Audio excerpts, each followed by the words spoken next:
Hey everybody, gameguywoopwoop, and welcome back to the Super Smash Bros. Brawl tutorials. In this tutorial I'm going to be going over not only one of the characters that was one of the first that I mastered ever since I got Brawl, but has been one of my favorites ever since his introduction in Melee. Mainly because he's a classic, Mr. Game & Watch. I really didn't expect them to put him in Melee because the minute I saw Game & Watch, because first time I ever played a Game & Watch gallery game was when I was 6. And I liked Game & Watch. He was a cool character. He was nice and diddly and beep boop. And when I saw him in Melee, just yes. He's still one of my favorite characters to date. Now, Game & Watch, he's good. He is really good. He is one of the few characters that I stress is extremely good. The reason being, well actually, he's kind of like Lucas in a way, but better. He's 15th on the tier list, and he was actually pretty bad in Melee. That's one thing that I didn't like about Game & Watch in Melee. But here's a few things he benefited from. One, Brawl's new physics. Compared to Melee, Brawl has very different physics. What I really notice in the physics for Brawl is, for one, obviously slower. Everybody knows that. Two, the jumping, which is something that I really noticed with Mario, Game & Watch, Yoshi, Bowser, Peach, and a few others. But Mario and Game & Watch most specifically, because I played with those two the most. I'm not saying they were my best, but I did play with Mario and Game & Watch the most when I had Melee. Three, he can't be comboed so easily anymore because... is he lighter than he was before? Well, I think he's a light middleweight. I can't remember exactly. Not only that, disjointed attacks. If there's anybody that shows about disjointed attacks, it's Game & Watch. There's also Marth, but Game & Watch shows it hands down. Most notably in his forward smash, because that stays out a long time, and it's got surprisingly good range, and it hits hard.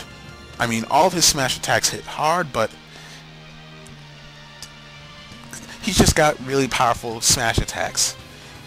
And his tilts and aerials are pretty good too, especially seeing the fact that they're so disjointed. I keep saying disjointed because they hit so weird. I mean, look, just from the edge of that, it's disjointed. The joints of the hitboxes, they're so, you know, out of place. But that's not necessarily a bad thing. And Game & Watch's bucket. This can save your life, but I'll go over that later in the video. Now, unfortunately, Game & Watch, he doesn't have a good dash attack or very good approach options. I mean, he's got his turtle, which he can use from a short hop, but that's only from a short distance away. And his projectile, which is his chef, isn't that good either. Not only that, he has a lag with the details like his key and a few other attacks. Excuse me. And even though he has disjointed hitboxes, he doesn't have a good way of dealing with people who do have disjointed hitboxes. Somebody like Marth. Well, yeah, specifically Marth. But Game & Watch is still pretty good. Don't diss the Game & Watch. He's pretty good. So, let's get right into him. Please, just... we all know about this. His neutral combo it can be really annoying. Now the problem with that is, although it can rack up damage, you really don't have a good follow-up after that because it puts a little too much space between you and your opponent, because obviously after this they're going to try and jump away, so you can't really follow up with a good attack or lead into a combo.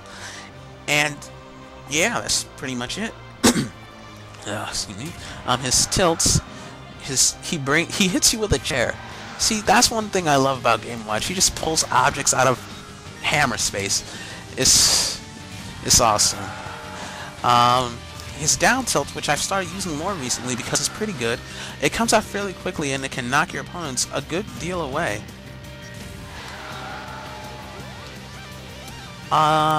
His up tilt, he brings a flag above him. I don't find myself using this much. I'd rather go with his up smash, which is very powerful. Now onto his smash attacks. His side smash, as I've said plenty of times before. It stays out for a good amount of time. It's powerful. See, it stays out for a good amount of time. His down smash, it can really knock you down. The horizontal and no, actually no, it's the vertical trajectory I'm thinking about. because it really knocks you down at some parts. Like, if you sweet spot it just right and they're by the edge, you can really send them flying downwards from the stage, which is good for people who don't have good vertical recoveries. Now, if you're right next to them, then you're just going to send them up, you know, vertically, which in a way is like Kirby's down smash, although Game & Watch is a bit more powerful. And last but certainly not least, his up smash. All of his smash attacks are very powerful, and albeit their range could be a bit more desired, they're still pretty good. Wait, what am I saying? Well, really just his up smash, but it's still good, especially since it's a disjointed hitbox. Now for his aerials. His neutral aerial, he brings out a fishbowl, I guess that is.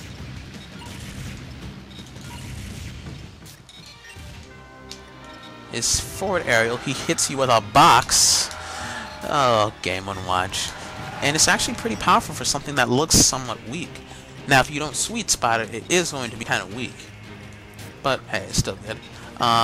His back aerial, he uses a tortoise, or turtle, or whichever it is. And I just love that move. It does good amount of knockback, it hits multiple times, and it's just a really good back move. He's like, screw back kicks, we got turtles! His down aerial, he comes down with his key, although he does have a bit of landing lag. Not as much as other characters though, but still he has landing lag, so you want to be careful with that. And his up aerial, he can push you away with that trumpet, which can actually prove to be helpful with some characters. Also, a little fun fact that not a lot of people know about this, well, before I say that, you actually can hit them with it and it can KO them, but if you do a tiny brawl, and I think if you set the damage ratio to something or keep the same, either way, if you do a tiny brawl and hit them with the watch's trumpet like that, that's a one-hit KO. Yeah, it is. At least from what I remember. Let me see. Now into his special attacks. Ooh, this is actually something that I need to explain. Well, wait. 2 seconds. Okay. Fell off my head. Anyway. First, his chef, which I'm going to be honest with you, it's not that good.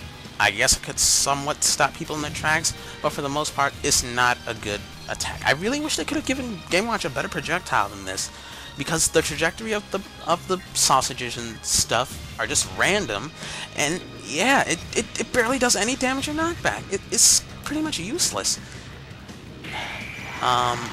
His his side is very powerful. You can clearly see, but that's only if you get a 9. You see, with the judge, you can get the 9. Wait, judgment. I like judgment. It's more epic. Judgment, you can get 1, 2, 3, 4, 5, 6, 7, 8, or 9, and each one of them varies in what they do, which I will actually give a rundown of what they each do. Oh, well, 7, it gives you some food. 9, that's practically a one-hit KO. Unless you bounce off of a wall or some other place, that's pretty much a one-hit KO. A 3 is a fan attack. 5 is electricity. 8 is freezing. 6 is fire. 7, you get hit and you can get some food. 9, as I've shown you, is an instant KO. Well, half the time. It does the home run bats thing. 1, I think it actually damages Game & Watch himself, and I keep getting 9s. I think 4 is the thing with the sword, or I'm probably, yeah, probably 4. 4 does the thing with the sword, and 1's an attack that damages Mr. Game & Watch, and keep getting these 9s. So sometimes you just gotta put, yeah, there's the 1, it does damage to Game & Watch, and sometimes you just gotta leave a Lady Luck and hope you get that 9. The 1, by the looks of it, does 12% damage to Game & Watch, whether or not it even hits. Okay, his is escape? No, it's called, I remember actually. It's called the fire escape, or escape jump. No, fire jump. Or fire. Fire jump, fire escape, escape jump. I don't know. And his down special is oil bucket or oil panic, I think. Now, this is actually something not as bad as it was in Melee, because in Melee, the damage would stack up to numerous heights. The oil panic will always do double the damage of the projectiles that it swallowed up. So if you swallow a weak projectile like, say, Mario's Fireball, it's not going to do that much. But if you swallow something like Samus's Charge Shot, that's going to do a lot of damage. So actually, well, this goes for any energy-based projectile.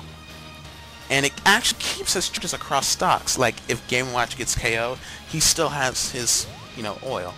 So, actually, let me see. I don't think the sausages count, do they?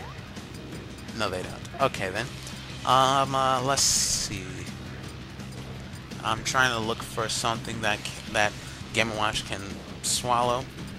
Like, I'm looking for the... Oh, perfect, the Super Scope. Okay. So he can swallow 3, and then when you press W again, he lets loose. Now, as you saw, those were really weak shots. So let's make these shots a little stronger. Okay. Now let's dump it. And you can see it does much more damage. Now, it caps at 62% damage, but the knockback, I believe, it keeps going. Now, yes. Or is it capped at 60? Probably caps at 60. Now, the knockback is determined by the damage absorbed, and... Oh, wait, no, the knockback does cap if it's dependent on those percentages. Now, something cool about Game & Watch, let me just get a little bit of damage up on Game & Watch. Okay, now send him flying. Probably didn't notice it, but cool thing is, with Game & Watch, if you use his bucket, you instantly stop in air. Momentum is brought to a screeching halt, which is good because it can save you from near-death kills.